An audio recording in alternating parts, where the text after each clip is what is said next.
Hello दोस्तों, नमस्कार। मैं अनिल इंडियन एक बार फिर से अपने यो डिजिटल स्टडी चैनल में आपका स्वागत, अभिनंदन एवं वंदन करता हूं। आज मैं आपके सामने चैप्टर 2 मोशन का पार्ट सेकेंड लेके अपनी उपस्थिति रखा हूं। आशा करता हूं कि पार्ट 1 आपको बहुत ही अच्छे तरीके से समझ में आ गया होगा। एक बार पिछले क्लास को रिकैप करते हुए मैं इस सेशन को आगे बढ़ाऊंगा। जैसे कि कल के लेक्चर में हमने फिजिकल क्वांटिटी, भौतिक राशि पढ़ा हुआ था। फिजिकल क्वांटिटी, भौतिक राशि, ये दो प्रकार के होते थे, स्केलर क्वांटिटी और वेक्टर क्वांटिटी। सदिश राशि, अदिश राशि। अदिश राशि के लिए हमें परिमाण की आवश्यकता होती थी और सदिश राशि के लिए परिमाण प्लस दिशा दोनों की आवश्यकता होती थी। इसमें आपका आ जाता था दूरी, क्षेत्रफल, आयतन, चाल, etc।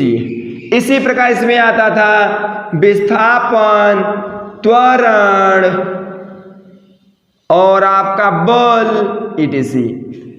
इसे हमने आपको डिफाइन करके और विद प्रूफ हमने आपको दिखाया था कि कैसे कोई भौतिक राशि हमारा स्केलर क्वांटिटी होता है, कैसे कोई भौतिक राशि हमारा वेक्टर क्वांटिटी होता है।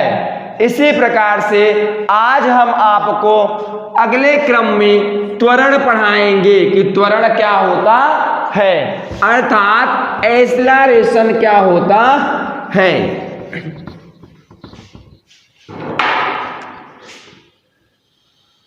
त्वरण, इंग्लिश में इसे बोलेंगे एक्सेलरेशन। त्वरण क्या होता है, हम आप बचपन अर्थात क्लास 6 से ही ये जानते चले आ रहे हैं त्वरण क्या होता है। आज हम कुछ आपको प्रैक्टिकली बताएंगे कि त्वरण क्या होता है। परिभाषा के रूप में हम आप पढ़ के रख चुके हैं, वेग परिवर्तन की दर को त्वरण कहते हैं। वेग परिवर्तन की दर को क्या कहते हैं, त्वरण कहते हैं। इन इंग्लिश मीडियम वाले बच्चे, the rate of change of velocity is known as acceleration. त्वरण हमारा क्या है, वेग परिवर्तन की दर। हम अपने शब्दों में कह सकते हैं वेग का,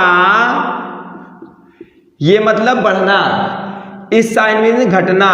वेग का बढ़ना घटना ही हमारा क्या होता है बाबू, त्वरण होता है। वेग का बढ़ना घटना हमारा क्या होता है, त्वरण होता है। जब वेग हमारा बढ़ता है तब त्वरण का मान धनात्मक होता है और जब वेग हमारा घटता है तब त्वरण का मान ऋणात्मक होता है।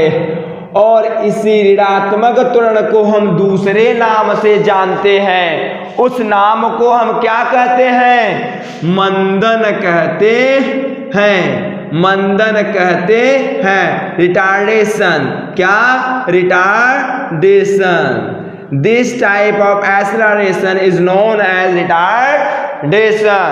देखिए, और आपको मैं इसी क्रम में आगे बढ़ते हुए त्वरण के कई सारे रिलेटेड बातें हम आपको बताएंगे। पहले हम त्वरण का डेफिनेशन लिखते हैं, हम त्वरण का परिभाषा लिखते हैं।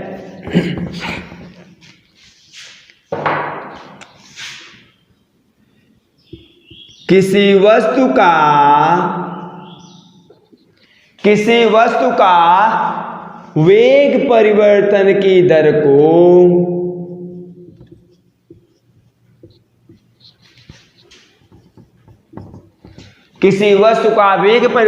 दर को त्वरण कहते हैं।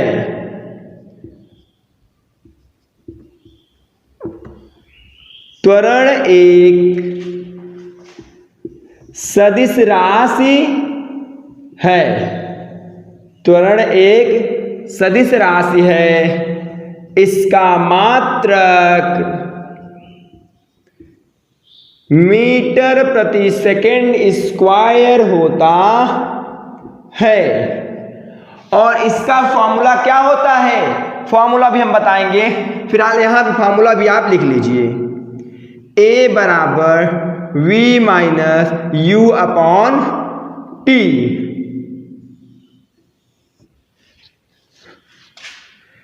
जहां capital V equal to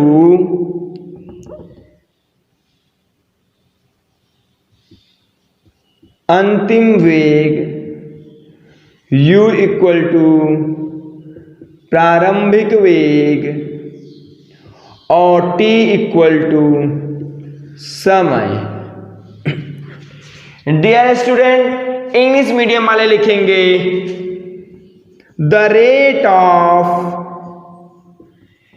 change of velocity is known as acceleration. It is a vector quantity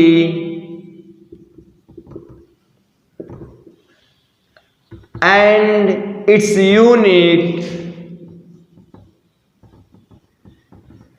metre प्रति सेकेंड स्क्वायर। एंड फॉर्मूला तो आपको इसके नीचे लिख देना है, फॉर्मूला सेम रहेगा।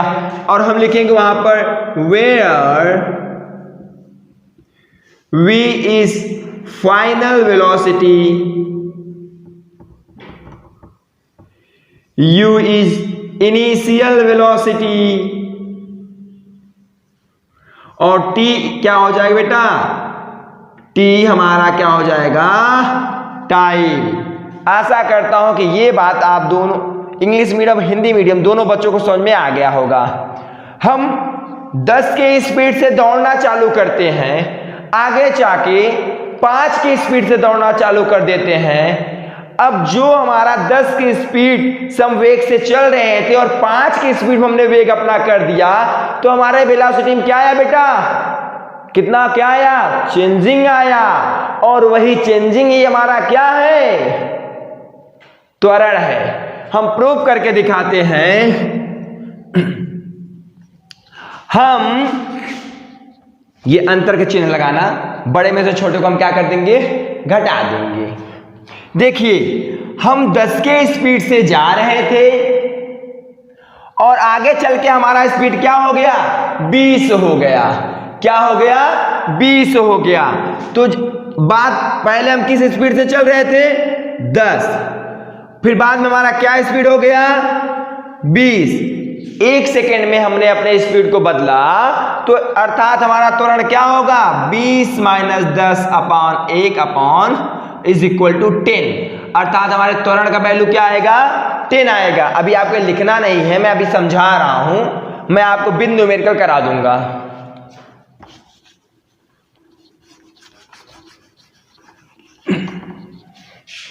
चलिए आशा करते हैं कि आप ये लिख लिए होंगे।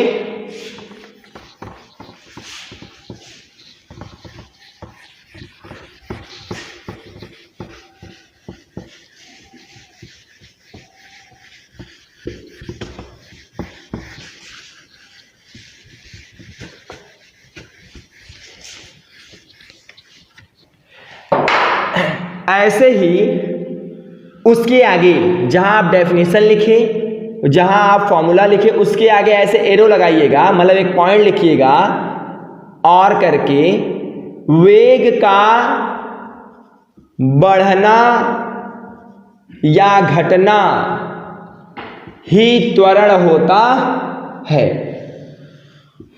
दूसरे लैंग्वेज में है ये, वेग का बढ़ना घटना ही त्वरण होता है। इसके आगे हम ऐसे कॉपी में ब्लू पेन से ही एक्सेलरेशन लिखेंगे और त्वरण लिखेंगे। आपसे कोई पूछता है त्वरण कितने प्रकार के होते हैं, तो आप एक इसका क्लासिफिकेशन कर दो, वर्गीकरण कर दो।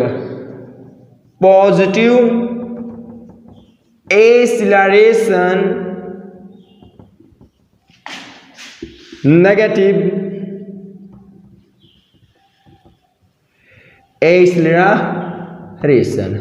अर्थात धनात्मक त्वरण, ऋणात्मक त्वरण। लिखेंगे वेग का बढ़ना। धनात्मक त्वरण क्या होता है? वेग का बढ़ना, इंक्रीजिंग ऑफ वेलोसिटी। और नेगेटिव त्वरण में आप क्या लिखेंगे? वेग का घटना, decreasing of velocity. Babu, acceleration के दो पार्ट होते हैं, अर्थात ये दो प्रकार का होता है। पहला पॉजिटिव एक्सीलरेशन, धनात्मक त्वरण, दूसरा नेगेटिव एक्सीलरेशन, ऋणात्मक त्वरण। हम इसे संक्षिप्त में कह देंगे वेग का बढ़ना ही क्या हो गया? Positive acceleration. और वेग का घटना क्या हो गया? Negative acceleration. Increasing of velocity, decreasing of velocity. ये आप लिख लीजिएगा, कॉपी के नीचे बना लीजिएगा।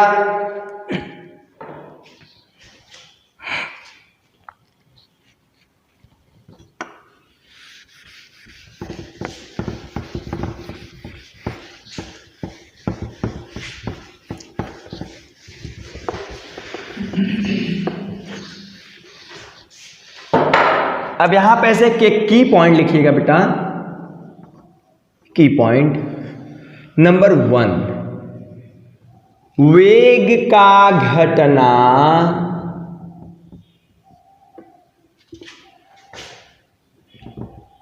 ही ऋणात्मक त्वरण होता है।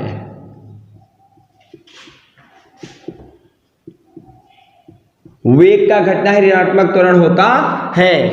इसी को हम, जहां पर त्वरण हमारा नेगेटिव हो जाए, ऋणात्मक हो जाए, उसका डेफिनेशन तो वही है, लेकिन उसका हेडिंग जिसे कहते हैं एक मेन पॉइंट, वो बदल जाता। मतलब ऋणात्मक त्वरण को तब एक नाम से और हम जानते हैं, जिसे क्या कहते हैं? रिटार्डेशन, मंदन। क्या कहते हैं? मंदन। तो आपको ऐसे नहीं लिखना, हम यहां लिखवा देते हैं। वेग का घटना ही ऋणात्मक त्वरण होता है, इसी को हम मंदन कहते हैं। इंग्लिश मीडियम वाले बच्चे लिखेंगे decreasing of velocity is known as negative acceleration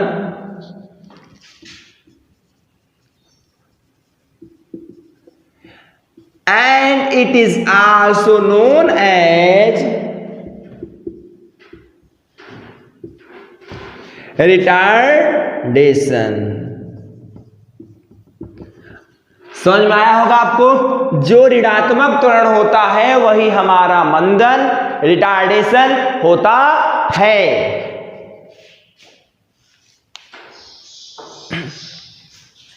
इसे लिख लीजिएगा।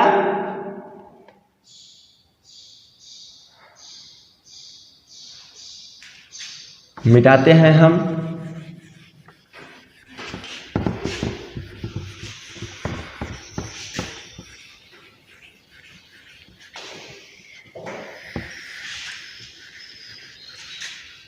डस्टर का प्रयोग इसलिए करने लगे, हाथ से मिटाने पे सिमट जाता था, ब्लैक ब्लैक दिखाई देने लगता था। इस समय ये अच्छा दिखाई देगा और जिससे कि हम लिखेंगे आपको बेटर समझ में आएगा। अब आप की पॉइंट फिर से लिखिएगा।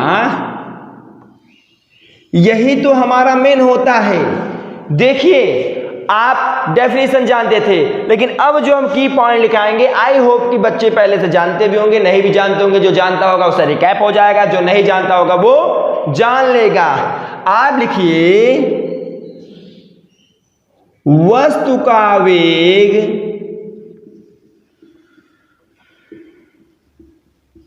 समान होने पर, वस्तु का वेग समान होने पर त्वरण का मान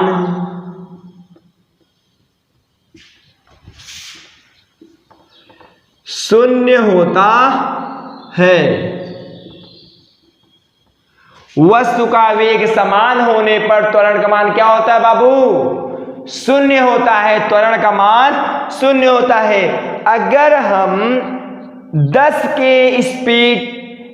के वेलोसिटी से चल रहे हैं, देखिए अगर हम 10 की स्पीड से चल रहे हैं और कंटिन्यू चलते रहे उसी स्पीड से, तो उस समय हमारे पास त्वरण की उपस्थिति नहीं होगा। अगर त्वरण की उपस्थिति नहीं होगा तो इसका मतलब त्वरण क्या होगा बाबू? 0 होगा।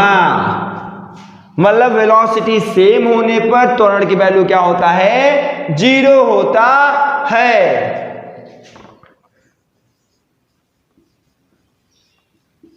अब दूसरा पॉइंट लिखोगे, समान चाल होने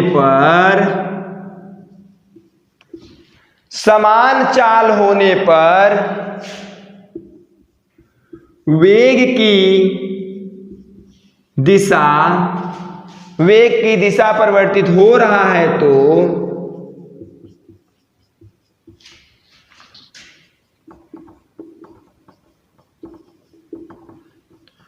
समान चाल होने पर वेग की दिशा परिवर्तित हो रहा हो तो उस वस्तु में त्वरण है। तो उस वस्तु में क्या है बाबू? त्वरण है। अब ये बातें आपको ये तो समझ में आ गया होगा कि हम समान वेग से चल रहे हैं तो वहां पे त्वरण शून्य होगा। तो हम अगर समान चाल है, अगर उसका वेग की दिशा परिवर्तित हो जाए तो उसमें त्वरण पाए जाते हैं। मतलब त्वरण की वैल्यू 0 नहीं होगा, कुछ ना कुछ त्वरण की वैल्यू होगा। कैसे? कल हम आपको चाल और वेग को डिफरेंशिएट करके बताए थे, डिफरेंट करके बताए थे, इसीलिए ताकि आप यहाँ पे कंफ्यूज ना हो। फिर भी अगर आप यहाँ पे कंफ्यूज हो रहे हैं तो आपको रिकैप कराने के लिए हम यहाँ पे आते हैं। कुछ मिनट आप यहाँ पे बनिए। देखिए चाल को क्या चाहिए था? परिमाण। वेग को क्या चाहिए था? परिमाण प्लस दिशा। तो ये बताइए, वेग बराबर चाल प्लस दिशा लिख सकते हैं? वेग बराबर चाल प्लस, क्योंकि चाल को परिमाण चाहिए था और यहां वेग में परिमाण और दिशा दोनों है, तो वेग बराबर चाल प्लस दिशा लिख सकते हैं। अगर हम समान चाल से चल रहे हैं और वहां पर दिशा परिवर्तित कर देते हैं, उस वेग की दिशा परिवर्तित कर देते हैं, तो वहां पर क्या हो जाएगा? वेग हो जाएगा। और जब भी हम दिशा परिवर्तित करते थे तो वैल्यू में, मतलब परिमाण में, परिमाण मतलब कुछ मान, परिमाण मतलब कुछ वैल्यू, परिमाण मतलब कुछ मात्रा, तो उस परिमाण में, उस मान में हम चेंजिंग पाते थे। जैसे कि हमने कल दूरी को देखा था, डायरेक्शन पे डिपेंड नहीं करता था, 3-4 ही चलते थे लेकिन 7 मिल रहा था। लेकिन जैसे ही विस्थापन की डायरेक्शन हमने चेंज किया, एक का 7 मिला, एक का वैल्यू 5 मिला। मतलब जब हम दिशा चेंज कर देंगे तो मान में परिवर्तित होगा, और मान परिवर्तित हुआ, देखो बाबू मान परिवर्तित हुआ ना, मतलब अगर वो 7 चल रहा होगा तो 5 हो गया होगा। तो वही जो गति हमारा कम हो रहा है या बढ़ेगा ही, बढ़ रहा है, वही हमारा क्या है? त्वरण है ना। तो हम आशा करते हैं कि समझ में आ गया होगा। आपको नहीं समझ में आएगा आप कमेंट कीजिएगा, हम और बेटर तरीके से समझाने की कोशिश करेंगे। तो ये की पॉइंट, वस्तु का वेग समान होने पर त्वरण का मान 0 होता है। अगर समान चाल है और उस वेग की दिशा परिवर्तित हो रहा है तो वहां पर वस्तु में कुछ न कुछ त्वरण होगा।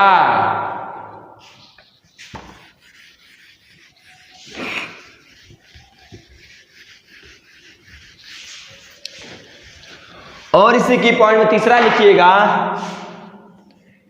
वृत्ति गति में त्वरण का मान, वृत्ति गति में त्वरण का मान कभी भी 0 नहीं होता है। सर्कुलर पाथ में त्वरण का मान कभी भी 0 नहीं होगा, चाहे वो समान वेग से चले या समान वेग से चले। पृथ्वी जो हमारी है वो सूर्य का परिक्रमा कर रहा है एक समान चाल से, लेकिन उसमें जो त्वरण का वैल्यू है वो 0 नहीं होगा। इसलिए उसके लिए एक अलग से फॉर्मूला होता है, A बराबर V स्क्वायर बाई R। जब हम आपको अभिकेंद्र त्वरण पढ़ाएंगे तो वहां पे फॉर्मूला मिलेगा। अभी आप याद करने के लिए इसे लिख लेंगे, ठीक है। तो आप इसे लिख लीजिएगा, नहीं लिख रहे हैं तो आप स्क्रीनशॉट ले लीजिएगा, बाद में अपना फिगर बना लीजिएगा। अब हम इसे मिटाते हैं और अब अपने मेन चैप्टर की तरफ बढ़ते हैं। कहाँ बढ़ते हैं बाबू? मेन चैप्टर की तरफ। क्या? गति, मोशन। मोशन क्या है?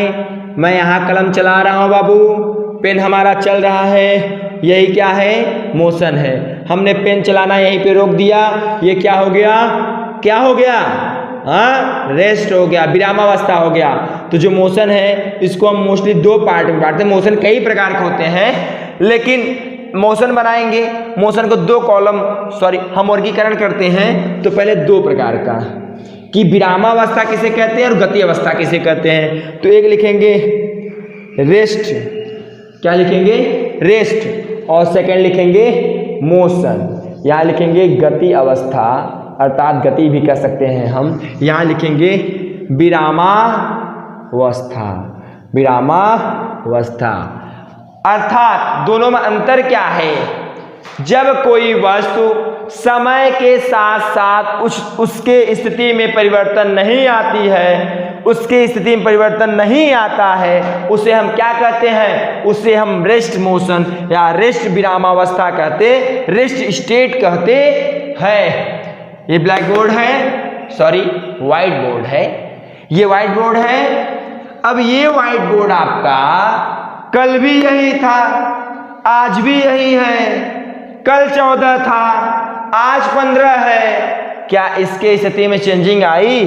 क्या ये यहां से इस स्विच के पास चला गया? क्या यहां से क्या कमरे में घूमने लगा, डांस करने लगा? नहीं ना, ये तो यहीं पे है। तो यही हमारा क्या है? रेस्ट स्टेट है। अब देखो, जैसे कि हम कोई वस्तु हुआ, जैसे कि हमें अब ये समझिए, हम यहाँ पर आपको मोशन की डेफिनेशन दे रहे हैं और मोशन की डेफिनेशन देते समय हमारे हाथ की एक्टिविटी ऐसे हो रही है, वैसे हमारे हाथ की एक्टिविटी मोशन कर रही है। तो ये हमारा क्या है? ये हमारा गति है। समय के साथ जो वस्तुओं में परिवर्तन ला दे, जो वस्तुएं परिवर्तित हो जाएं, उसे हम उस वस्तु का गति कहते हैं। तो हम डेफिनेशन लिख लेते हैं, लिखिए। जब वस्तु की स्थिति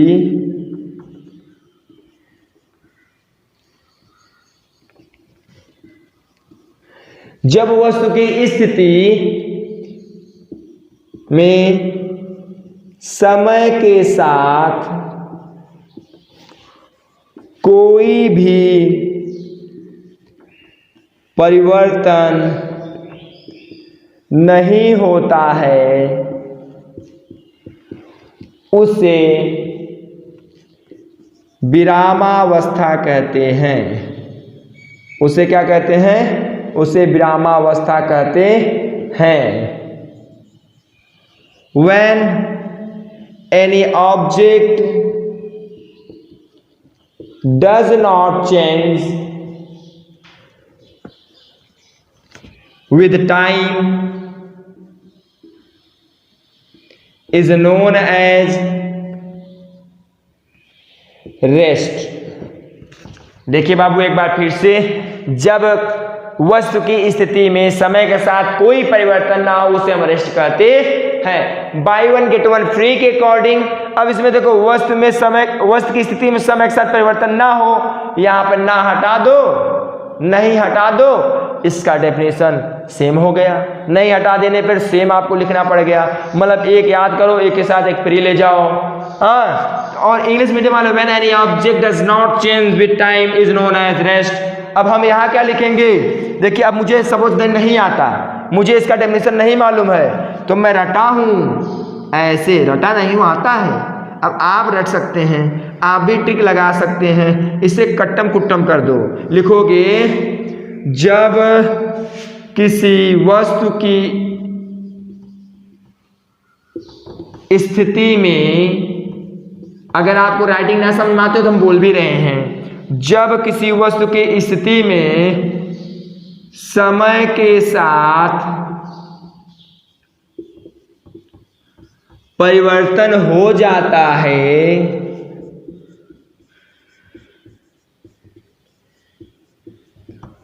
उसे हम गति कहते हैं। अर्थात उसे हम क्या कहते हैं बाबू? मोशन कहते हैं। आपको ये समझ में आ गया होगा। इंग्लिश मीडियम वाले बेटा लिखेंगे when any object changes with time is known as motion. When any object change with time is known as motion. लिख लीजिएगा।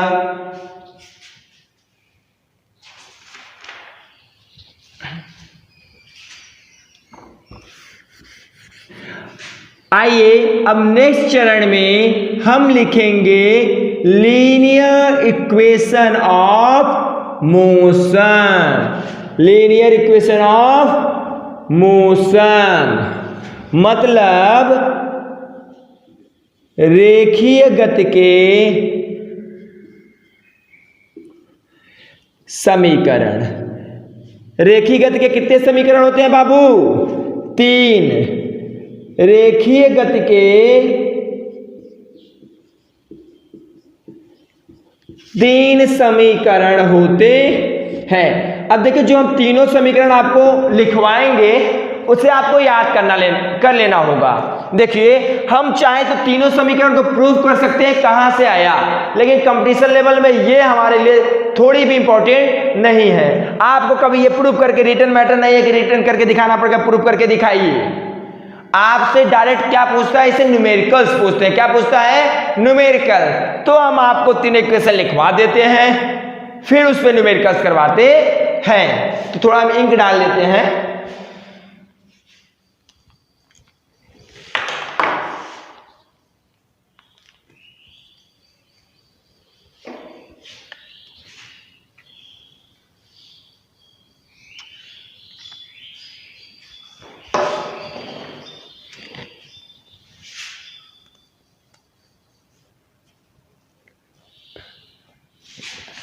पहला होगा